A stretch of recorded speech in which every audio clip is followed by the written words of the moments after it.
Those that are listening online, you can take our courses online as well as in the classroom, and we have a total of 10 classes that are available online. So if you're interested, please contact us.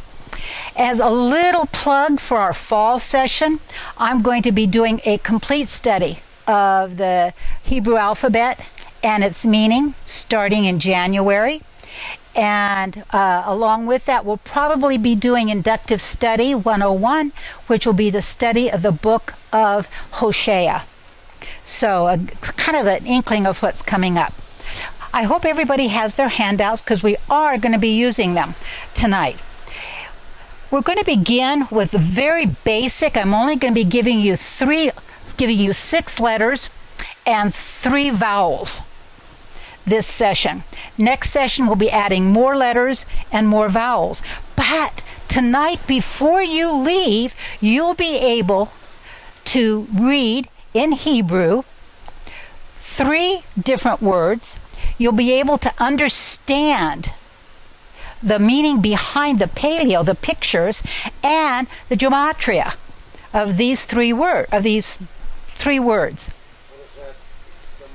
What does the gematria mean? Great question, great question. Many of the ancient languages have assigned numbers to their letters. So let's say one of the letters would be an aleph, which is a very beginning letter of the Hebrew alphabet. And it would have a number, and that number then means something. So there are layers and layers of information and background to each Hebrew letter, which again makes it the depth of the learning. It's also interesting, as we'll study tonight, that the paleo and the gematria reinforce one another. So it just opens up more and more information. I sure am. More and more depth to what the word is. I wanted to go back a little bit and kind of look at what the paleo is and what the impact it has, as well as the history of it. Our first letters we're going to learn, though, and they're on your sheet under lesson 1, is a tuf, a shin, and a bet. A tuf is the only Hebrew letter with a big toe. I'm a visual person, so you'll find that I kind of put pictures. That's why paleo is interesting to me. But whenever you see the tuf, it's the only Hebrew letter with a big toe. And the shin looks like a ship. It also gives you the sound sh. Do you see the dot over the right side of the shin? That designates it. You'll find that that letter has 2 different sounds. But right now we're going to look at the shin, and it always has a dot over the right hand side. The bet is unique in that to me it looks like a set of bunk beds. You see how it's square on the bottom? Yeah, so it kind of looks like a bunk bed, doesn't it? Somewhat. And then there's a ball in the middle of it. So the bet has a ball. I like to put things together. Now, we're going to look at the other part of that. It's a vet, and it does not have the dot. So you can tell that the vet has a vast empty space, and the bet has a ball. We'll be dealing with the vet a little bit later, but right now we're just going to be looking at the bet. So if we were to say those, it would be a sh in, a t off, and a b bet. Make sense? Pretty easy? Okay. Does it sound easy? Hebrew is really easy. It's really easy. What happens is that we get dumped upon. Someone gives us a whole verse or a whole chapter, and we're not looking at vowels and consonants like we're used to looking at. They're pictures. They're not consonants and they're not vowels as we know them. So it's really hard for us to kind of get a grasp on that. So we're going to start talking about them as a picture and not necessarily a letter. Now that little dot in the center of the bet is called a dagesh, right? And it just means, it just designates it as maybe pronounced a little bit different. So as you saw with the vet, it doesn't have it, means it's a vet. If it does have it, it's a bet. It does not change the sound of any of the letters except for three: a pay, a bet, and a het. Is everybody looking at me like, not like deer in a headlight? Everybody's okay so far? I'm like an elementary student. No. Trust me. Trust me. It's going to be easy. We're going to do a lot of exercises for this. We're going to learn 2 vowels. And remember, they're pictures. So don't look for an A-E-I-O-U. They're a picture. Well, the first one, and did you notice on your page that everything reads from left to right? Yes. Hebrew is from right to left. You read it this way, right? From right to left. You're looking at me strange. Right to left. Okay, so the first one is a patach, and that's just a single line, and it sounds like ah, like in father. So let's say patach, right? Patach. Okay? The other one is a kamatz, and it makes the same sound. Kamatz. Kamatz. So, are you ready for your first word? Okay. These are words that you're familiar with. We say them all the time in the Messianic. Shabbat. Now, one of the first things I want us to do is to not think of the word. How many of you have ever taken a foreign language? Whether it be in high school or whatever, okay? One of the first things that you do is that you take the word in the foreign language and we try to translate it to the English language, and then from that we glean the understanding. Is that the way you all did it? You did immersion, where you just... I have to learn to think. That's right. You have to learn to think. But we're going to put it to a picture, because Hebrew is a picture. So, in your mind, close your eyes for a minute, and in your mind, what do you picture when you hear the word Shabbat? What? Candles. What else do you think about? Rest. Peace. We say Shabbat Shalom, nothing missing, nothing broken, right? In your life. So when you think of the word Shabbat, think of what that word means, the picture of in your mind. I see the Shabbat table. I see the candles, I see the challah, and I see the wine. That to me is my Shabbat. So when I hear the word Shabbat, I don't think rest anymore. I see the picture. If I were to say Melech, which is king, I would not translate it from Melech to king to then the king. I would imagine, to me, would be a man on a throne with a crown. So you want to start thinking in pictures.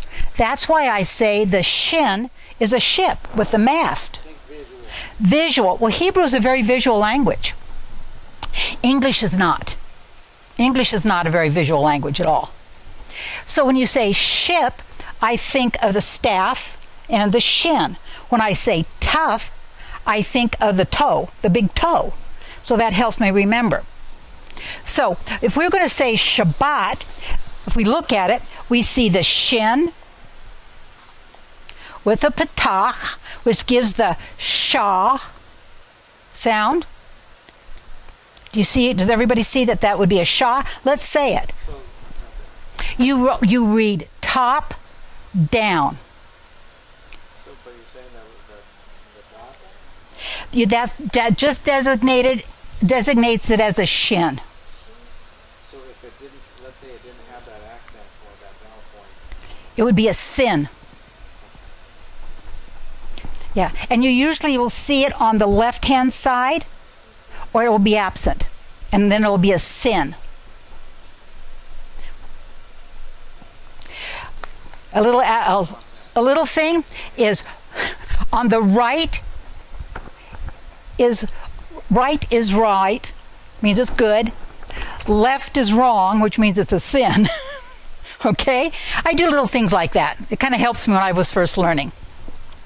So if you always read from the top down, you would read, if I was reading this word, it would be top, down, top, down, top, down. So the only thing that we have on the top of this is the upper dot, which makes it a shin. So if we read from the top, it goes sh, ah, and there's no upper dot on the bet, so it's ba, and there's no upper dot on the tav, so it's ta, sha, ba, t. Your first word. Let's do it. Let's do it all together. Sha, ba, t. Shabbat. And it means Sabbath or day of rest. And it gives you some pictures down here of what you might consider the Shabbat. Yeah, so turn it over. We've got hands on. Hands on. It's easy, isn't it? You know, it's really not that hard. So let's look across, and we're going to do this together. And what I would suggest you do is that you are welcome to this. These are yours. Take them home and practice, because we're going to be building as we go. So the first one is, what does that first letter sound like? Under one. What is it? Under one. What does it sound? Remember, we're going right to left. Shh. Shh. It's on the right. We go right to left. Okay. Okay, what does the second one sound like? Number two, what does it sound like? It has a big, so it's a ta.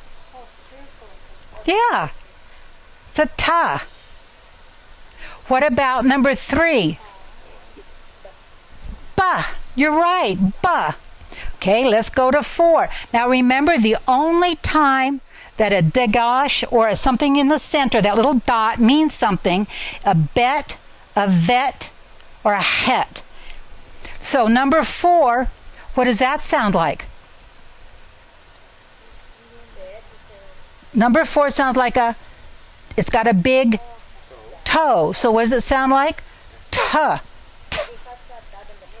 But remember, I just said that if it has a dagesh in the middle, it does not change the sound unless it's a het, a bet, or a pay, or a fay. And that we're not studying those yet. So why do they put it in there? Good question. It's a good question. I haven't asked him yet. It's an accent. You're right. When you're reading something, it may mean that that letter is accented more heavily, but you don't get into that until you are doing really good reading. Okay? What about number five? Shh. It's a shh because it's a shin, right? A sheen. What about number six? A ba. It's a ba. Now, for those that are watching us, if you would like the same information, you can go to my website, sectim.org, for handouts and notes from today's class. So, it was really pretty easy, wasn't it? We're going very slowly. Now, the vowels, beg your pardon? Yeah, we're going to go real slow. Trust me. Now, number 1, under vowels. Remember, if for a silent, circle silent if it has no sound at all, but we're not there yet. So 1 would be what? Now, an aleph has no sound. An aleph has no sound. It has to have a vowel under it. It's like a placeholder. So when you go to see it, the only thing you're going to read or hear is the sound of the vowel under it. So number 1 would be what? Would it be ah as in father or o as in coke? Ah, because it's a what? What is it? It's a patak, isn't it? Pa, talk. Okay, what about the next one? Would it be ah as in father or o as in coke? It's a kamatz. So what would it be? Ah, kamatz. Listen carefully. Patak, kamatz. Does that kind of give you a sign? What are those words? They're Hebrew, and it's just the name of the vowel. It's like we have, what's the name of a vowel? E, I, O, and U, right? When you say a vowel, it's the same thing. You've got vowels. One of the vowels is a patak, one of the vowels is a kamatz, one of the is a holim, etc. So what's the difference in the... There is no difference in the sound. Just a different name. And one has a hat. And do you want to know how I remembered it when I first started? One has it looks like a cap. It's got a cap on the top of it, and one doesn't. So a patak is plain. A kamatz has a cap on it. I told you I'm a very visual person. So we're going to do this one more time. And this is something to do at home. Practice this. So number 1 is a what? Number 1, on the second one down underneath here, where it says names of the letters. Number 1 is a ba, right? Ba, just the sound, ba. Sh, a sh, like that's the sound. But it's a shim, shin, right? The next one is a what? Tav, because it has a what? Has a toe. That will come so easy once we start doing this. Shin is a ship. Do you see the mast? Do you see the mast on the ship? And the tav is a toe, the big toe. So let's look at the word you just learned.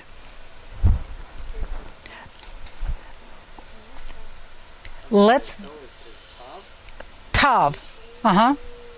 Tough. It can be a tav or a tough. Okay? And you'll see if you're looking at the Ashkenazi, it's pronounced different than the Sephardic. Muzzle tov. Right, muzzle tov. So let's read our first word. Remember, we're going to read from the top, down, top, down, top, and down. 2 of the letters do not have anything above them. There's only one letter that has something above it. So the first letter is a shin. Shabbat. Let's do it again. Shabbat. The one word you know. Shabbat. Huh? No, Shabbat. Shabbat. We in our language we put 2 B's in it, but in the Hebrew there's not 2 B's. Shabbat. Shabbat. Shabbat is an English transliteration of the Hebrew word. So the only one the same is the sound. Remember, these are sounds. They're not our letters. They're sounds and pictures.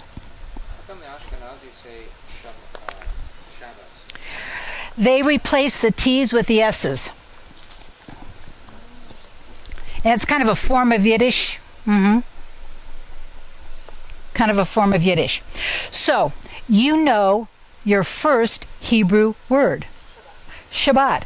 I promise you that after you learn the first 12 letters and the first 12 words, that reading the Hebrew will be easier than reading the transliteration.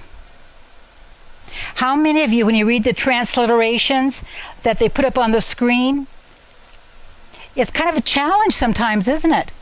Because we don't know if the CHs are sh, ch, or what they are, or ka. But in the Hebrew, it's very clear exactly what it is. So after taking just the first 6 classes of Hebrew, I'm saying, why don't we put it up in Hebrew? It would be so much easier. Yes. You know something? You would be able to read the Torah. By the end of 12 weeks, you could read the Torah.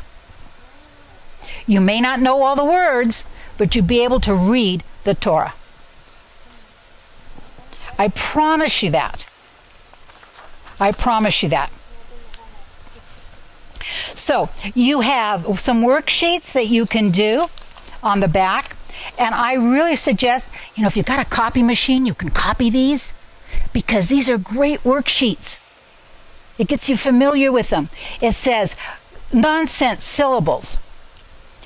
If we read them together, it would be shah, shah, because it sounds the same, doesn't it? A kamatz and a patak. Shah, shah. What would the next one be? I'm on page 4. Turn the page. I skipped 3. Well, if I remember right, 3 is the answers, and that's why I did them. Yes, I skipped that because 3 is the answers. See, I didn't give you the answers. What can I say? So, if we're going to do the nonsense syllables, let's read those. Read from the top down. Shah, shah, ba, ba, ta, ta. Pretty easy, isn't it? Let's do this. The ba ba, right? Let's read the second one. Sha, sha, ba, ba, ta, ta. Let's read the third line. Sha, ba, ba, ta, ba, sha. Bash. Because is there a vowel under the shin? So it's bash. 4. Ta, sha, ba.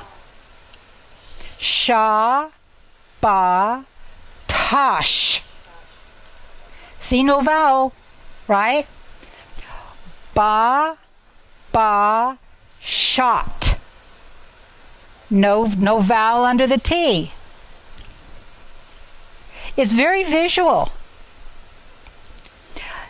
How about 2 more words that we've already know what they mean? We know how to say them.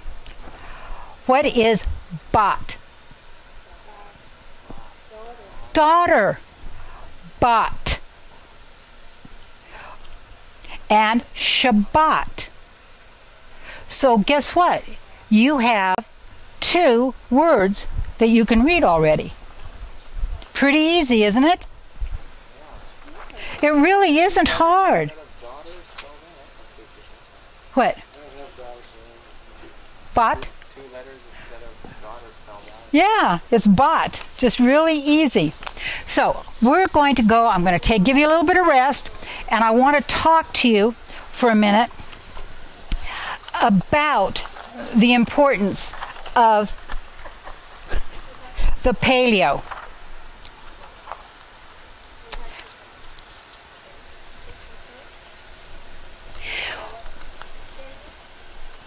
The paleo, when we study the paleo and we study the gematria, it's almost like studying the 4 levels of Hebrew learning.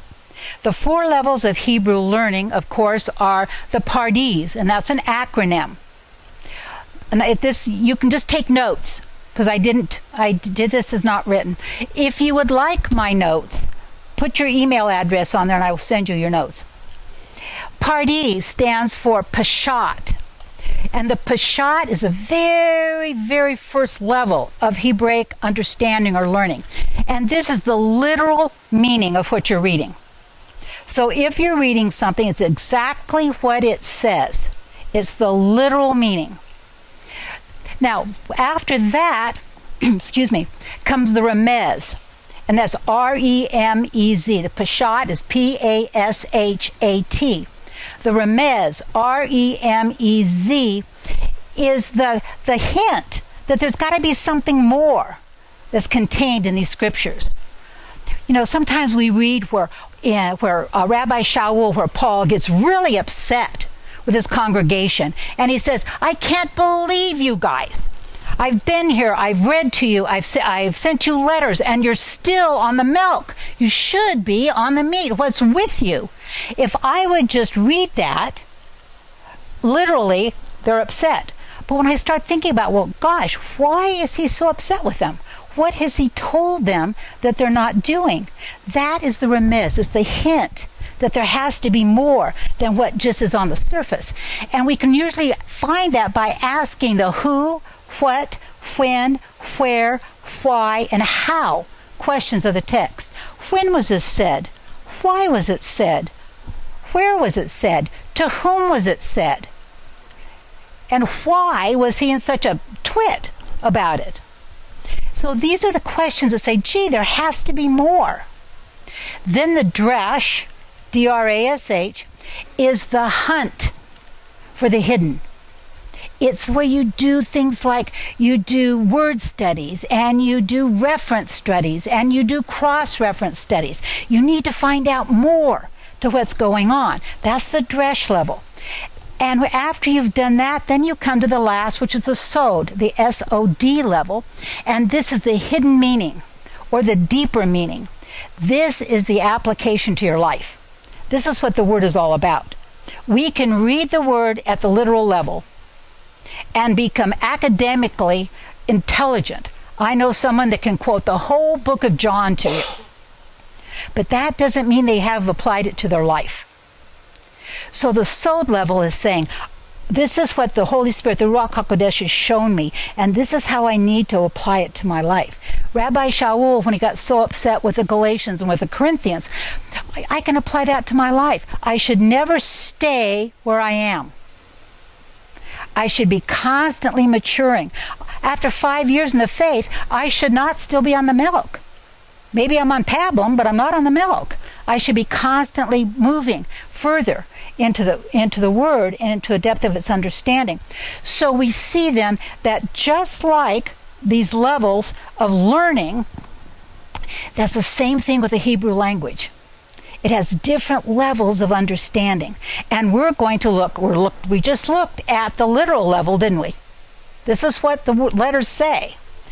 But through the paleo and the gematria, we're going to understand those deeper levels of learning of the language. I always thought the sod was sort of the real obscure, trying to pull out a nugget of the gematria, hidden messages. A lot of saying it's more of a practical. I say it's the practical, because we know, according to 2 Timothy 3:16 and 17, that all Scripture is given, right, for our benefit, it's for our encouragement, it's for our rebuke, it's for all these different things, for learning, so that we can be adequately prepared for all things. So when I look at the Scripture, I'm saying, Lord, you want me to be adequately prepared by learning your word. And how can I do that? I need to make it applicable to my life. I can hunt for those little nuggets. But will those nuggets make my life richer? Will it make me more like my Messiah? Or is it knowledge? But what would you call that then? Because that's what I always understood the sod to be. It would be like the numeric patterns or the repetition. It can be. It can be, but that would be part of the dresh. That would be the hunt. To me, that would be the deeper meaning. And we're going to look at the deeper meaning of the words. So that would be the deeper meaning. But ultimately, how am I going to use that? You know, I can hunt for this obscure nugget, and it will never change my life. It will never make me grow. It will never challenge me. It will never make me more like Messiah. It's head knowledge. And we don't want just head knowledge. We want knowledge that will adequately equip us so that we can do and be what God has created us to do and be. So when I look at the sod, the dresh is that hunt. But the sod, to me, is that application, that nugget that applies to my life, that will change me and make me more like my master. We've all know people that are so brilliant that they're not worth the powder to blow them away. And I know that sounds really bad. But we all know that kind of person that has so much up here and no application. And that's not what we know. We don't want to be that. We want the knowledge of that we gain from His Word to make us more like Messiah, to make us more like our Master. So we need to understand the Scripture today. It's for our benefit that we dig into the Hebrew language. The Paleo. There is the only language that has two different scripts.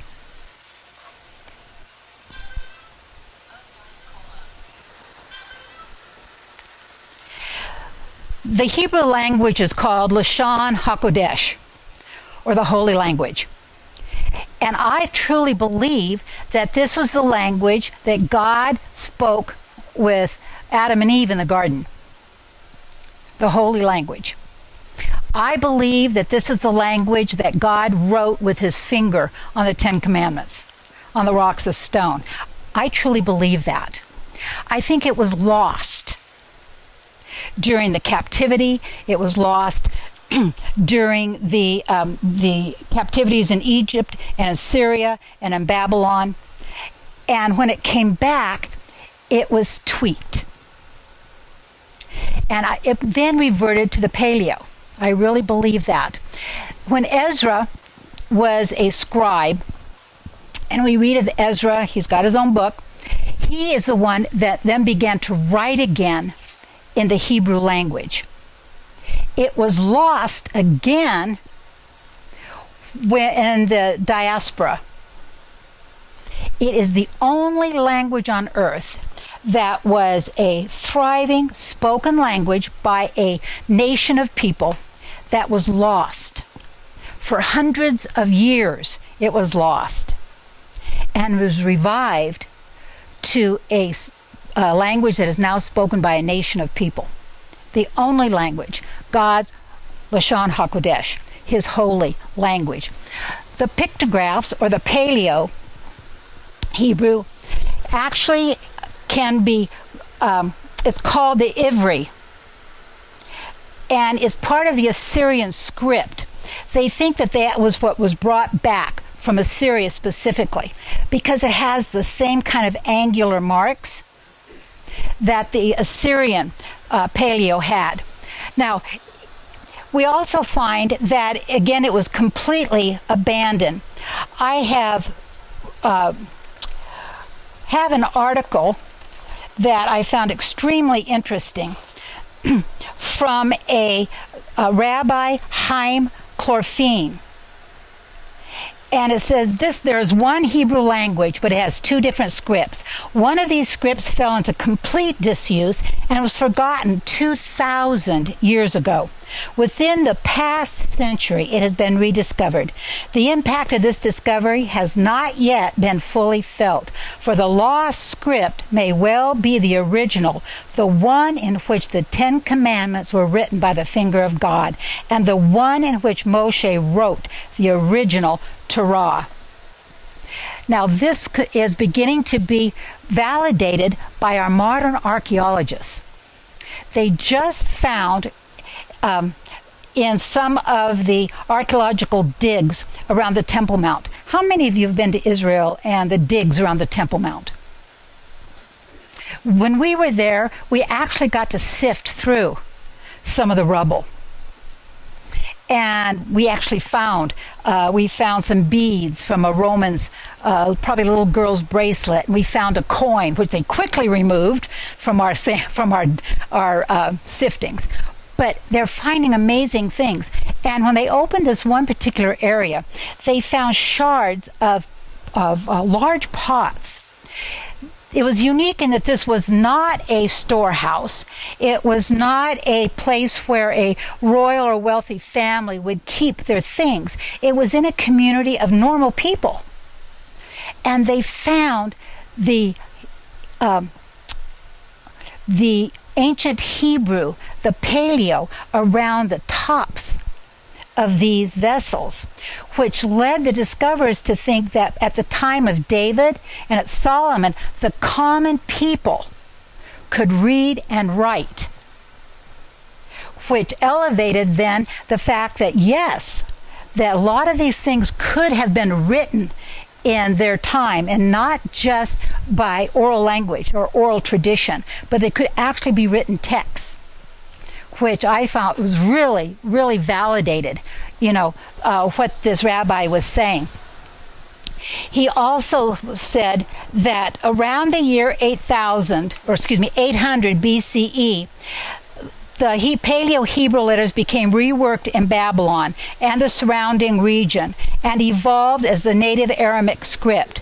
Around 275 years later, the Jews in Babylon, notably Ezra, the scribe, refined the native Aramaic language letters and developed Asheri.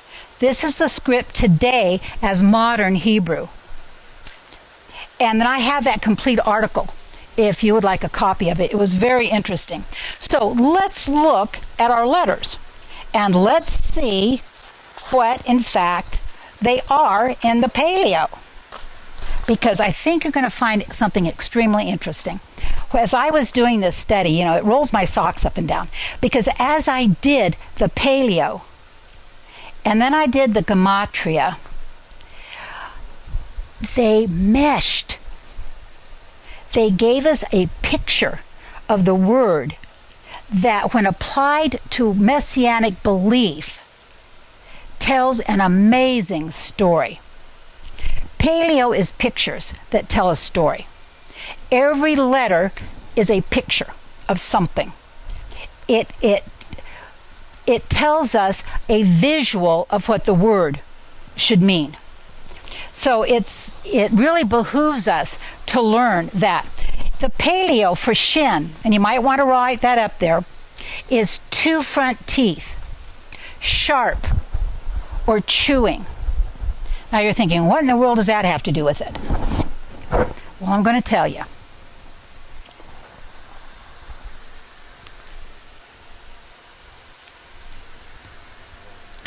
The Tav is crossed sticks. And it means a mark, a sign, or a monument. You might want to take this one where you have just the letters. You don't have my notes. If you want my notes, put your email down and I'll send you my notes. So a shin is 2 sharp teeth. And they're front teeth, and they can also mean chewing.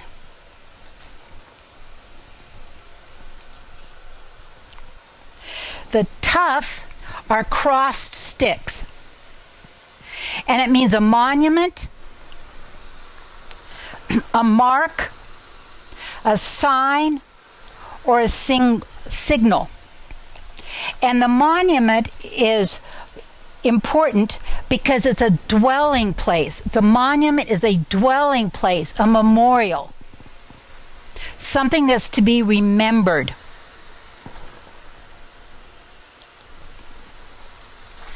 Got that? Then the bet is a tent, a floor plan, a dwelling place. And the bet is the door that enters into the dwelling place, the floor plan, or the tent.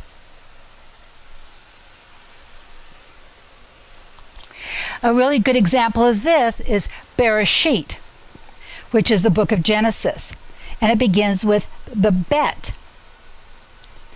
If you look at the rest of the word, Bereshit, it actually means a door into the beginning of all, the beginning of everything. And isn't that what Bereshit is? The door through which we're going to go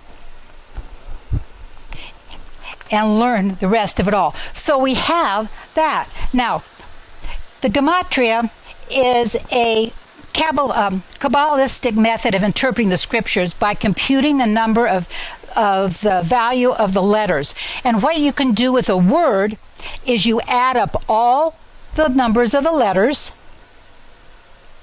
and you want to get to a single letter, a single number. So then you would, if it was like a 6 and a 10, it would be 16, which would be 7. So I'm going to give you the numbers that are related to this. A shin is a number 300. Now, the number 300 means the spirit of Elohim, the spirit of the Creator. Elohim means creator, doesn't it? Right. So the shin is the number 300, which is the spirit, the ruach of Elohim.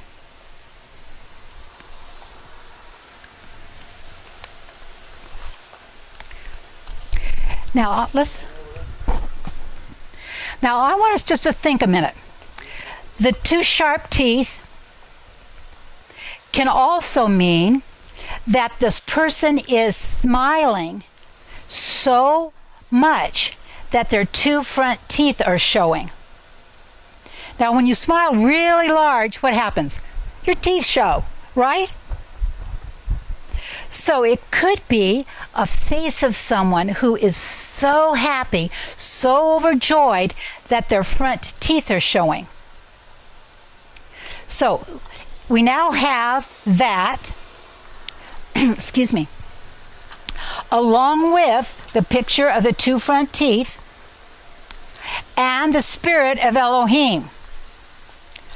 If we have the spirit of Elohim, our face should so shine with joy that our teeth show, right? Does that begin to kind of make sense? Do you see how they dovetail together? Beginning to see that? Yeah, you know? Okay. So let's move on. I'm getting all cut up here, I'm sorry. The tav. The number for the tav is 400.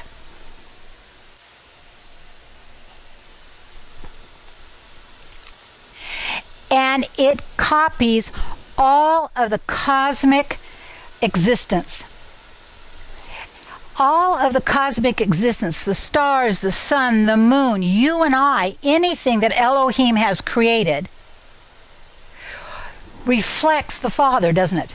It reflects Elohim. So we carry the likeness of our Creator, of our Elohim. He that has seen me has seen the Father. Yeshua carried the likeness of Elohim, the Ruach, didn't he? So now we have a face that is smiling, full of joy, that their teeth are showing. We have the picture of our Elohim, the creator of everything, that brings that joy and that peace. And we have, and we have now the fact that the Taf brings about that coexistence, that being part of his creation, our Father. The Bet means union and witnessing. Now, are you beginning to see a picture? Are you beginning to see a picture? That his creation, you and I, that we are the likeness of the one that created us. And because of that, we should be full of joy. So full of joy that the world can see our smile. And because of that, we become more in the likeness of our Father. So we're seeing this picture in these words that we're looking at. And because of that, those that see us, we are a witness to. Have you ever had anybody ask you, I don't understand how you can be so full of joy, how you can be so full of peace, how you can have shalom in the midst of everything that's going on in the world? Well, it's because we have that presence of our Father within us. Beg your pardon? Faith. It's that faith, isn't it? Absolutely the faith. Now, we have the number for what? Bet is 2. So if we add 400 and 300 and 2, we come up with 702, or the number 9. Now, this is where you should start getting really excited about. The number 9 is the fruit of the Spirit, or the divine completion that only comes from the Father.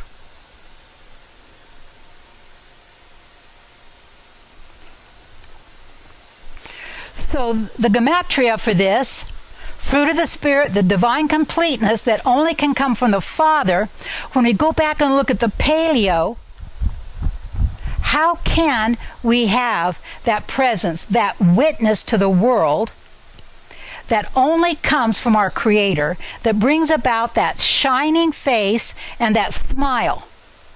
It's only because of the Spirit. It's only a fruit of the Spirit, and only comes from the completeness that comes from our Elohim. Do you see how the letters become pictures added to the gematria, give us a real concept of what these words really mean? That's what the Shabbat is. That is what the Shabbat is. We did Shin, Bet, and Taf. So our Shabbat is that peace that only comes from the Father, that completeness that brings about that sense of peace, love, and joy that is shown in our face, that's a witness to others. All that comes from the word Shabbat. That richness of the Hebrew language is amazing. Yes? I wasn't clear on how the top, for instance, had the number 400. How are you figuring these? Those were given, the numbers were given by the rabbis centuries ago. I have no idea why they gave those numbers. How many letters is there in the Hebrew alphabet? It's 26. Just like English. Actually, there are 23 letters because 3 of the letters are changed with a dagesh. Oh, like the bet and vet, they're the same letter, but the dot in the middle makes them sound different. And there's 3 of those. Okay? So are you beginning to see how digging just a little bit deeper gives you much more of a richness in the Hebrew language? Yeah, it can be very visual. It is. Hebrew is a visual language. It brings into more spiritual origin from the original, because nothing biblically is ever English original. It never was. It never was. It was written from a Hebraic mindset. It was written and translated from Hebrew from Hebrew to Aramaic, from Aramaic to Latin, Hebrew, Aramaic, Greek, Latin, and then into English. And it lost that depth, that richness that comes from a visual language. It really did. But you begin to see, just with Shabbat, the picture that the words print on your mind. Saying Shabbat, nothing missing, nothing broken. Then think of this picture of someone standing in the presence of his Elohim, of his Creator, experiencing the Spirit, and dwelling, remember tabernacling, dwelling within him, and bringing about such peace and joy that their face shines and their smile is huge as a witness to the world. That's Shabbat. You ready to go on a little bit? Yes. Mm-hmm. But I always thought the 7 was the, obviously the completion or the fullness of God's number of perfection. Mm-hmm. 9 is divine completion. God has completed everything. It's that divine completion like of creation. The divine completeness of nothing else has to be done. 7 is completeness. Not necessarily divine completeness, but completeness. 8's a new beginning. 8's a new beginning. So when you say 7, it means it's completed. The tabernacle, when you start looking at the numbers of the tabernacle, when it was done, some of the numbers add up to 7. It was completed. It was finished. Which is different than the divine completion. Okay? So, if I were going to put all of that together, it's a time set apart by the Ruach HaKodesh that brings unity, peace, and joy to those that carry the likeness of their Father. It brings divine completeness from the Father, produces the fruit of the Spirit and infinite joy. That's the Shabbat. That's the Shabbat. There's some handouts over here. That is the Shabbat. So, do you think you're learning a little bit about what it really means in the visual language so far? And the gematria? And you can read Hebrew. You're not done. You know Bet, right? You know Shabbat. And that's 2. We're going to learn some more. Huh? You have 2. You have 2 bots? Batim. Any time you add I am to a Hebrew word, it becomes plural. No S's. Where are these letters in the alphabet? In the beginning? Good question. I'm giving you the ones that we can get that are most familiar to begin with the words. I actually have a handout that's over there, and it should be part of your form, the very last part, that has all of the Hebrew, and it has the Paleo, it has the Middle, and it has the Modern, as well as it has the Paleo on it for you. Mm-hmm. So you can do some playing at home with it. Are you ready to move on? In the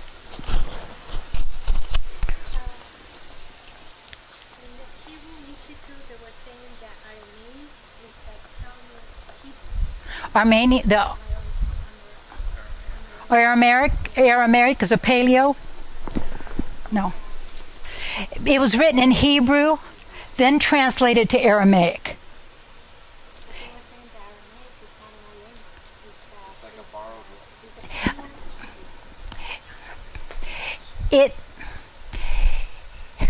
It was one of the languages that sprouted off of, and if you read Aramaic, it's very similar to Hebrew, but Hebrew is the language.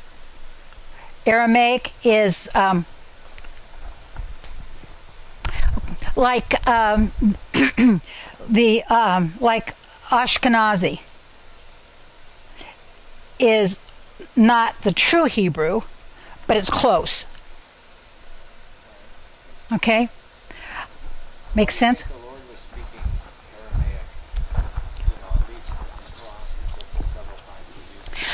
I think that, well, one of the things I would think that we need to do is we need to go back to a New Testament Hebrew and see if it does say Aramaic, or if in fact that was a translation from that the Aramaic wrote. And I have not done that, so I can't answer that question. But I do know that Aramaic was the language known by the multitudes of people from all different nations at that time. That was kind of where they put the Aramaic. They also put it in 3 different languages on the top of the cross. They put it Latin, Hebrew, and Aramaic. So everybody that was there would be able to read it. But the common man,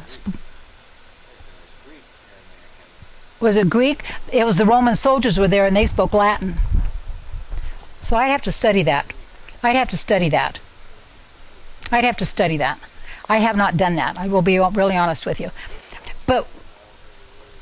But I would go back to the Hebrew. Right. So that they could understand it. Well, it's just like at Pentecost, at Shavuot, when Peter spoke to the multitudes, and there were people there that spoke multiple different languages, and they all said, but we can understand him in his language. That was a miracle of the Ruach HaKodesh, the Holy Spirit, that it was either in the speech or the hearing that allowed everybody to hear it in their own language so they understood it. Absolutely. It was from the Spirit. So let's learn some more Hebrew. Yeah, I thought it, and Greek. No Aramaic. You have to be very careful. When something is translated that first time, many times they'll take it and make it in, well, if we were translating something into English, we would put it in a vernacular that we as English speakers would understand. So if I was writing to an Aramaic audience, I would say it was Aramaic. You know. Do you think the Lord was speaking in it, or that it was just the translation? Good question. I've actually got a Hebrew New Testament. I'll look. Email me so I don't forget it. I'll look and see what it says in the original Hebrew. I'll look in the original Hebrew and see. Take up lesson 2. We're going to learn more Hebrew. We're going to add 3 letters and 1 vowel. So by the time you leave today, you will have 6 letters and 3 vowels. And you'll know 5 words that you'll be able to read. The first letter is an aleph. It's the first letter of the alphabet. Aleph, bet, dalet, gimel, hey. If you want to go online to learn them, go online and just search alphabet, A-L-E-P-H, song. And there's a bazillion out there. Record it and just listen to it. Actually, I was going to bring mine tonight so you could play it, but I forgot. It's a silent letter. It acts as a placeholder. You'll never see it without a vowel underneath it, or a vowel over the top of it. So the first one is aleph. It's a placeholder. We use an apostrophe. Does an apostrophe have a sound? It's a placeholder. It just gives you a pause, doesn't it? Very similar to that. A final mem, or a mem sophite. Sophite means final or ending. And it looks like a box. Do you see how it's square on the bottom? And it sounds like just like an M. A lamed. What's the final there? Final because it's only at the end of the word. Question on aleph. Huh? Oh, on page, lesson 2, page 6. I'm confused on aleph because it's sounding No, I'm just saying it doesn't sound. It's silent. When you say aleph, you'll say aleph, but there's no sound to it. It'll only be the sound of the vowel. So if you see a patak under, it's going to be ah. If you see a sharik under it, it's going to be E. Okay? This class is really for somebody who has studied this a little bit more. I don't know anything about any of this. Well, I'm hoping that this is. I'm sorry. I'm hoping that this is simple enough that you're catching it. It isn't. Oh, I apologize. No, I don't think they have. No. I'll tell you what. Take time when you get home. Look at it. I'll give you my email address, and I'll be happy to give you any aids that you need. We're taking it really slow. I will have to tell you that in our Hebrew 101 class in Yeshiva, by this time we're beginning to conjugate words. So I really am taking it really slow. I'm trying to do it, and please don't take offense, as I would do in preschool. Well, I'll tell you what. When I first looked at it, I thought it was all Greek too, But a final mem only goes at the end of a word. And it's like a box. It's square on the bottom, which lets you know that it's a final M. It has the sound of M, like in mom. A lamed, and it looks to me like a llama. Doesn't it kind of look like a llama? Again, I do my word association, llama, and it sounds like L, like in llama.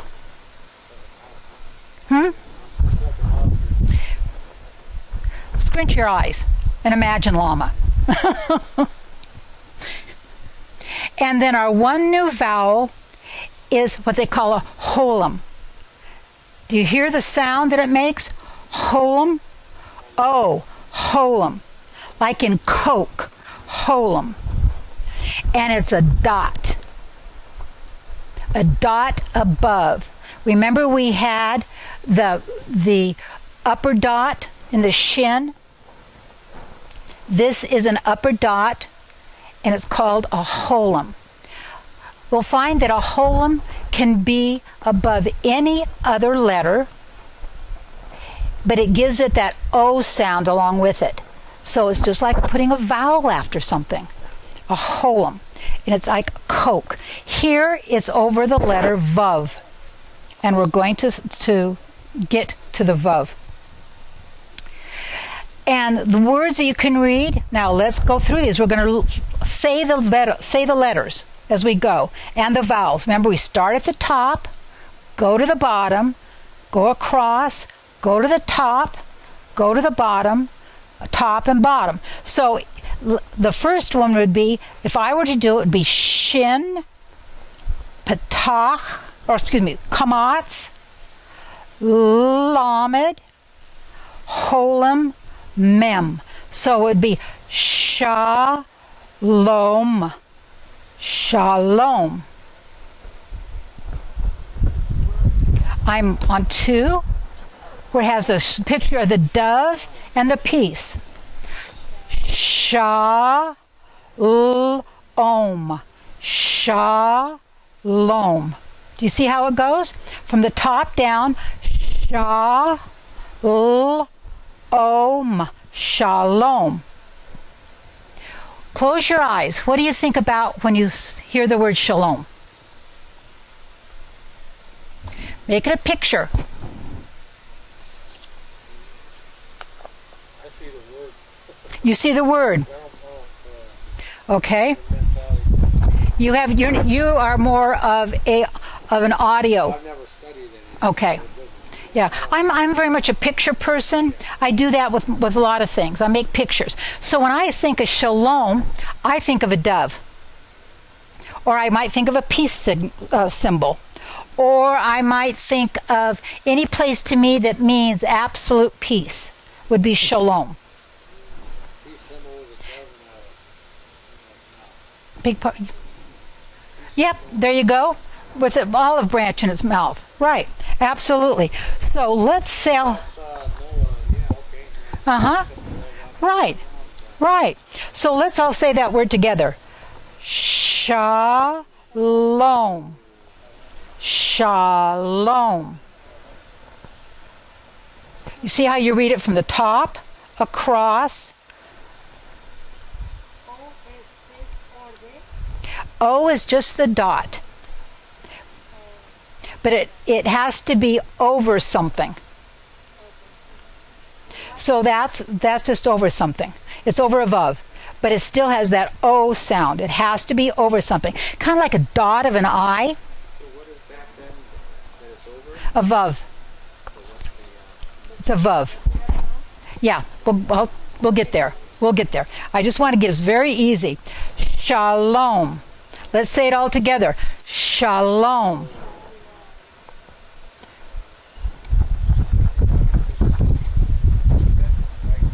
Oh, for anybody that wasn't here earlier, Hebrew is always read from right to left. So you always want to read it from right to left. It's. No disrespect, but I'm not going I'm so sorry. Okay, I apologize. I'm sorry. What are we doing next time? We're actually going to be doing this for 3 weeks. First class. This is the first class. This is the first class. We're just learning the very basic letters. I got too much homework. Okay. One more. Okay. So we have the word shalom. Now let's learn another word with the same letters. Now remember, we know that the aleph is a placeholder. So what is that first letter? What's the sound of it? It has a patak. So what's the sound of it? Ah, just ah, right? Ah. The sound of the second letter is bet with a kamat, so it's ba. Number 3, ah, ba, abba, abba. What is abba? Father, daddy, abba. Yeah, you're an abba. You're not an other? You're not a father? Ah. You're an abba. Abba is an intimate. It's an intimate relationship. It shows that intimate relationship between a father and a child. That's why when we read many times that when we address our Father God, in that intimate relationship, we can address him as Abba. When we're coming to him as King of Kings, we don't come to him as Abba. We come to him as the King of Kings, right? When we come to him as our healer, we come to him as our Jehovah Rapha. We don't come to him as our Abba. That's a designation. It's that distinction that we have. Now, I'm not going to talk about what's on page 7 because that's a little bit, at this point, I think we need to... Jehovah Witnesses use it, Jehovah, we can use it Jehovah as well, Jehovah Jireh, Jehovah Nissi, Jehovah. You know, I don't know anything about the Jehovah's Witnesses. I know they call God Jehovah. We call God Jehovah because we know there's no J's. We call him Yahweh. We call him Abba. We call him our Jehovah Rapha, our God, our healer. There's a lot of names. God's name describes his personality or his characteristics. That's how come he has so many. His name as creator is Elohim, which means creator. His name as Lord is Adonai, which is Lord. Those are all his characteristics. I'm a daughter. I'm a mother. I'm a wife. I'm a sister. I'm a cousin. I'm a grandma. Those are my characteristics, and all have different names. And it's the same way with God. I'm not gonna lie to you, I don't have any children or no wife. I'm just seeking God every day. Well, but you're his precious child. And if you were the only person on this earth, he still would have sent his son to die just for you. So never sell yourself short. I sell myself short because I'm a sinner. I never sell him short. He's capable of anything. There you go. There you go. So on page 8, Let's just do a little review. Page 8. We're going to identify the sound each letter makes. And remember, we're going from right to left. So the first letter in 1 is a what? We just studied that. What is that? Number 1. It's that placeholder, isn't it? It's an aleph. So what sound does that make? No sound. It's silent. Number 2, what's that letter? It's a bet. So it makes the buzz sound. You're right, Scott. What's number 3? It makes the sh sound. See, you guys are learning.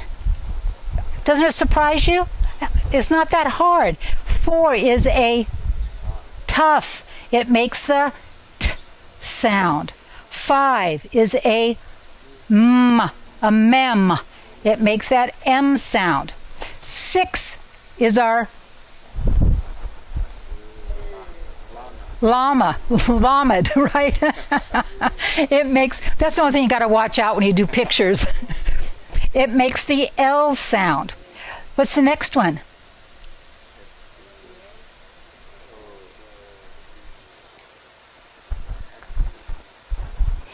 Yes, it is. Say it out loud. It's a tough. Remember, when it's the center, it's just an accent more.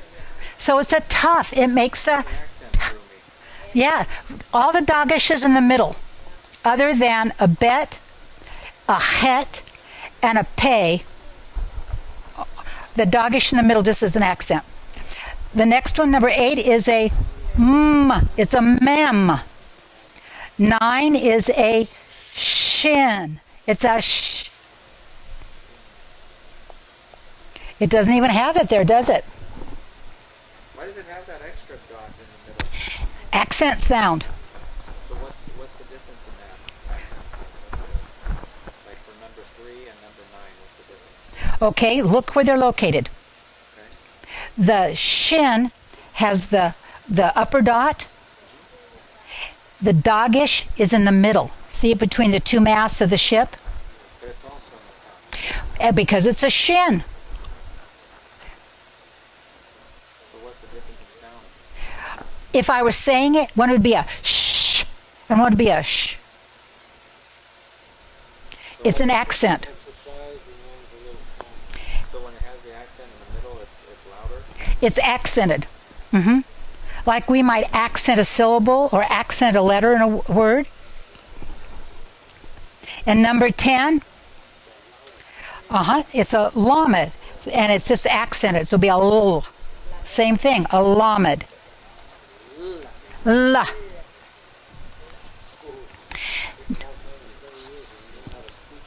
You know what I do too is I put these on the recipe cards, and that way I use them as flashcards. I actually brought lined paper that if you want to practice writing, which I do, if you see it, say it, and do it, then you know it. So I see it, I read it, see what it is, I say it, and then I write it. And that way it reinforces it. And that's the way I remember it more. When you write, like for instance, when you write this mem, is it just sort of like a box since it's a lined pen, or do you actually fill in paper and make it look more like paper? This is a script. And if you go over to Israel, or you see any rabbi writing it, this is the way he will write it. You will not see it this way written in normal language. Yeah, what I do is I just make a round dot on my toe. That way I know it's that. I don't put, when it talks about a jot or a tittle, this is what it's talking about. If you see the shin and you see the little dots on top, those are tittles. If you see the dots in the middle, those are jots. So when it says a jot or a tittle will not be changed, if you change a jot or a tittle, all the curses written in this book will be yours. That's what it's talking about. Not even changing a word, but you just change that. That's heavy, isn't it? So let's go down and let's look at the vowels. Now, remember that we've learned that the dot over a word or over a letter has the O sound. It's called a holeme. O, holeme, like in Coke. So, number one, because the aleph is a placeholder, it has a, what underneath it? A patak. What does it sound like? Ah underneath it. Sounds like ah, as in father, remember? A patak, patak.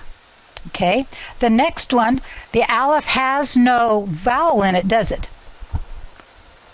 So it's silent. But it does have a holeme. So what does it sound like? O, as in Coke. The next one, now, this is interesting because it has a holeme above the aleph, doesn't it? Remember I said that the holeme, that little dot, can be above any letter? So what does that letter sound like? O, because it's a holeme.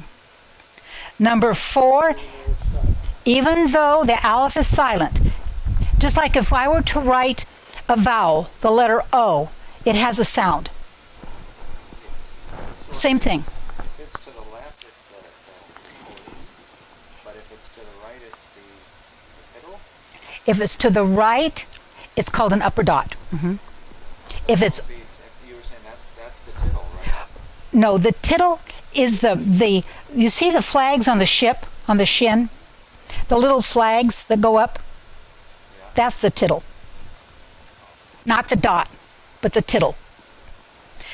So that would be a jot above the... A jot would be like the dagish, the one in the middle, So what would it be called on the top? a holeme. I thought the holeme was always the O. Okay. Now, which dot are you talking about? Are you talking about the one on the right, the one directly over a word? Right. Okay, that is an upper dot. The one the one directly over the letter Is the O. is the holeme. Okay, So it doesn't really have a name on the other one? upper dot, Okay. upper dot, and just like the one in the center is called a dagesh. It doesn't. I have to leave. 'cause Okay. Oh, it's getting late. Well, thank you for joining us. I hope you come next week. I thank you for showing me some more stuff that I never learned before. Isn't God amazing? To learn how to apply. Yeah, he is. He's always showing us more and more. Remembering it and practicing it. Thank you. You're welcome, sir. Number 3 again. Do you see that that holeme is above the aleph? That makes that an O sound, like in Coke. Number 4, what is that vowel underneath the aleph? It's got a cap, so it's a kamatz. It's got a cap. See why those kind of things help me? So it sounds like the ah in father. So that placeholder, that aleph, then just gives you that vowel sound. So let's go on to the next one. It says names of the letters. Let's name the letters. The first one is a... Oops, you're over at the other side. I was going left side. Oh, no, you got to go right to left. The first one is an...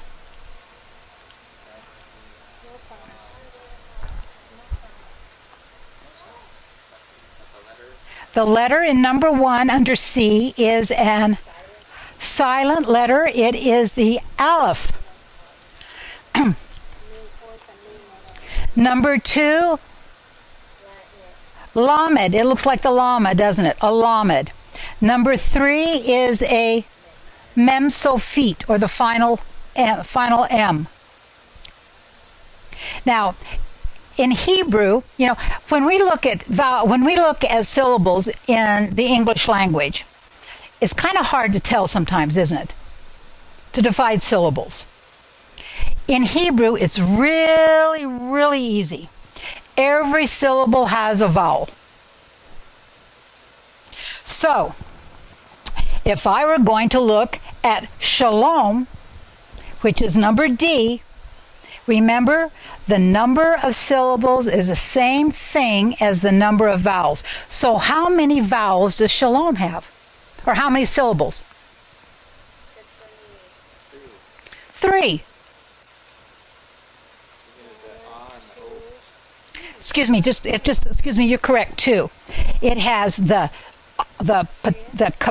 kamatz under the shin, and it has the holim, doesn't it? So it has 2 vowels. It's really easy when you start to look at that and read, because every syllable has to have a vowel. Well, remember that up top is an upper dot. Under the shin is an upper dot. Every syllable has to have a vowel. Every syllable is a vowel. So, Shabbat has 2 syllables. Shabbat. In English, which syllable do we usually give emphasis to? It's usually the first syllable, isn't it? How many times have you ever heard the word Shabbat? Shabbat. In Hebrew, it's the last syllable that gets the emphasis. So it's not Shabbat, it's Shabbat. So when you're reading Hebrew, it's usually the last syllable that gets the emphasis. Okay, so there are two vowels only. What are they? Right here, The kamatz and the holim. oh, left to right. Oh, Yeah, left to right. It's right to left. You always right to left. so why is that father here, the ha? That's the sound is gonna, the way it sounds is too? I beg your pardon? You have ha over here. Uh-huh. So it's telling us the sound of the kamash and hashash. Yes. Here under B, the vowels. Absolutely. So let's move on to translation. So A, what is that word? Let's say it. Shabbat. Page 8, under E, Shabbat. What's the next one? Shalom. Shalom. And what's the next one? Abba. You can now read, you can read 4 Hebrew words. Now I noticed the last one doesn't have it under it. Does it? Nope. How is it? Okay, it's with down below there. You got the It's one of those idiosyncrasies. Now, you'll see it sometimes as ab, and it will not have the aleph over it. So you'll see it as ab. It's kind of a short, someone calling somebody pa, or dad instead of father. not even necessary at all. We have a lot of those too. E's and I's together, why? If they all make one sound. Like in niece. Why doesn't it just N-E-C-E? Because nice is N-I-C-E. We have our own little idiosyncrasies. Actually, people say that English is one of the hardest things to conquer. So again, we see the pictures. Now, in F, we actually have a phrase. Are you all ready to, this phrase? It is what? Shabbat Shalom. Shabbat Shalom. And you can read it in the Hebrew.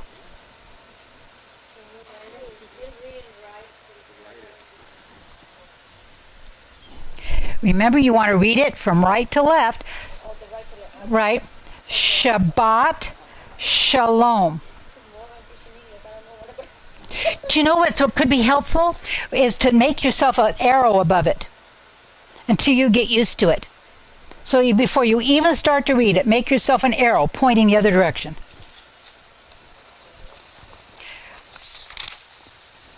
And then you'll see that you've got another worksheet that goes with this. So you've got things that you can take home.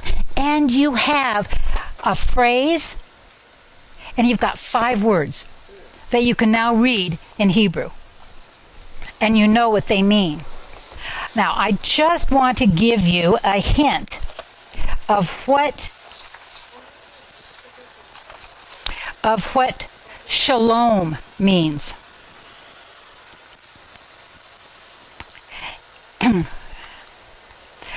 You can look up what the aleph means. It portrays an ox head, strong, powerful, leader, and authority. The mem sofit, or the final M, means water. Sea, a mighty, massive sea. It could also be the chaos from the storms at a sea. And it's also used as the question, who, what, where, why, and when. Now, it also can mean Ma'im, which is what? Living waters. Now, again, we see Ma'im with the I am on the end because it's waters, living waters. Lamed, again, is a picture of a shepherd's staff with a crook on top and the staff going downwards. It means to teach, to direct, to yoke, or to burden with. The shepherd's staff was used to guide the sheep, to pull them away from danger or to push them in the opposite direction they wanted to go. So maybe the sheep were heading that way to a ravine, and the shepherd would take the hook and bring them back. Maybe they were heading this direction and they were coming towards him and he wanted to go that way. He could use the shepherd's crook to push them in the opposite direction. So, and it was also used as a defense mechanism. They used it in battle to fight off predators or to those people that might want to steal the sheep. So it was a multi-use weapon. Now, the Vav, that's what we had the holding over. So I wanted to share that. The Vav is a picture of a tent peg or a hook. And it's a kind that was used in sewing or that would bind something together. So doing that, the words that we learn, Abba is father or daddy. It's an affectionate term. Shalom, of course, was peace. Now, the Shem, we talked about what the Shem was, and the number was 300. Lamed, the shepherd's hook, the shepherd's stick, gives protection and guidance. And it had the number, 30, which symbolizes dedication to a particular task. Now, when I was studying this, the Aaronic priests were dedicated to serve at 30 years of age. In part because it was the age when a person reached physical and mental maturity and could therefore handle major responsibilities. John the Baptist, who was of priestly descent, his mother was a descendant of the daughters of Aaron, and his father was a priest, began his ministry at age 30.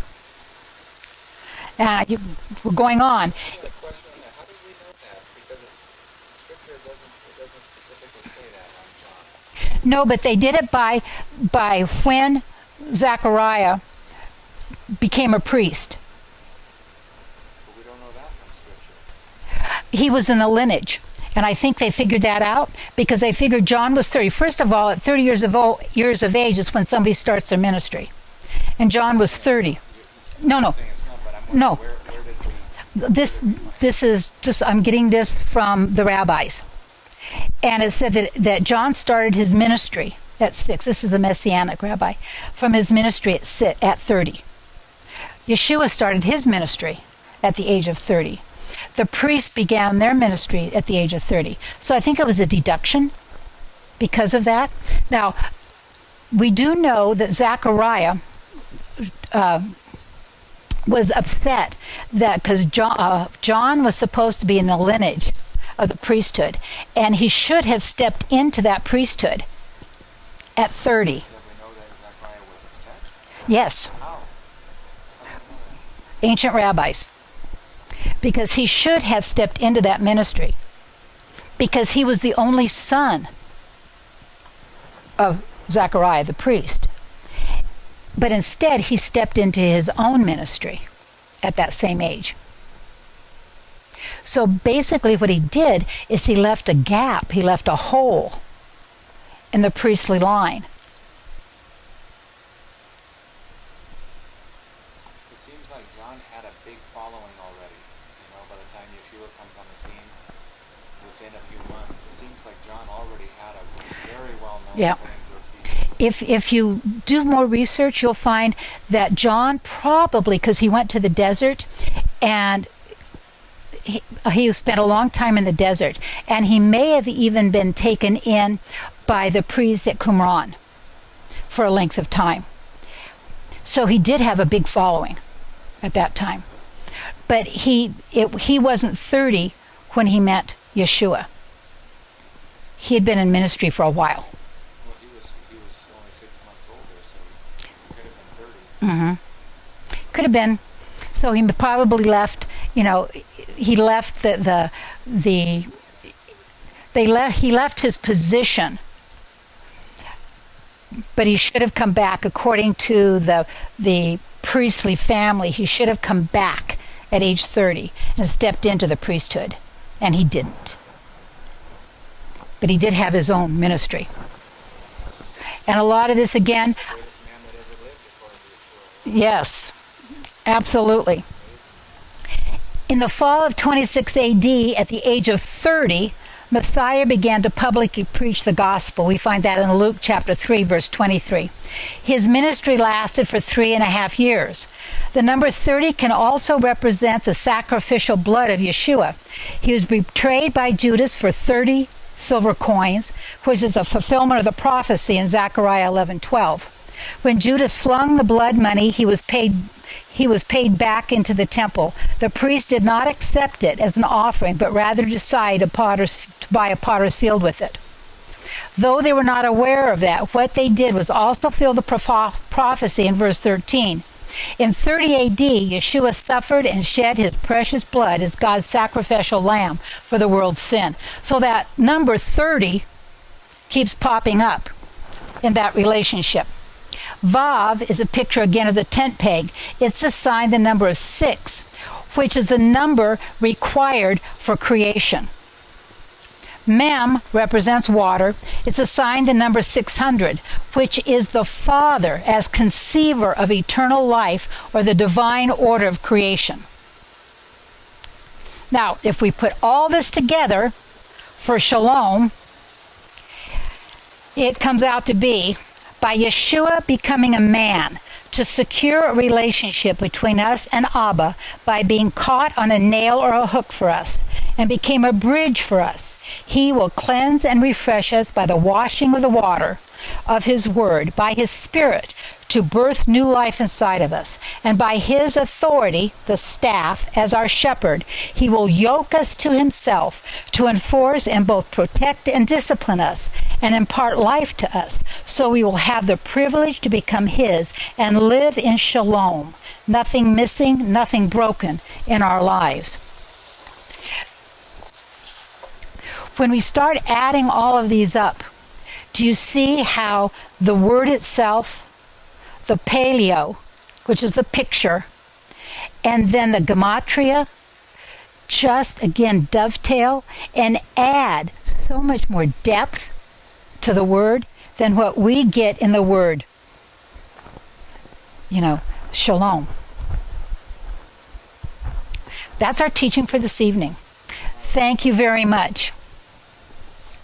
And again, if our viewers would like any of the notes, if you'll please go to sectim.org. They're available as a PDF download for you.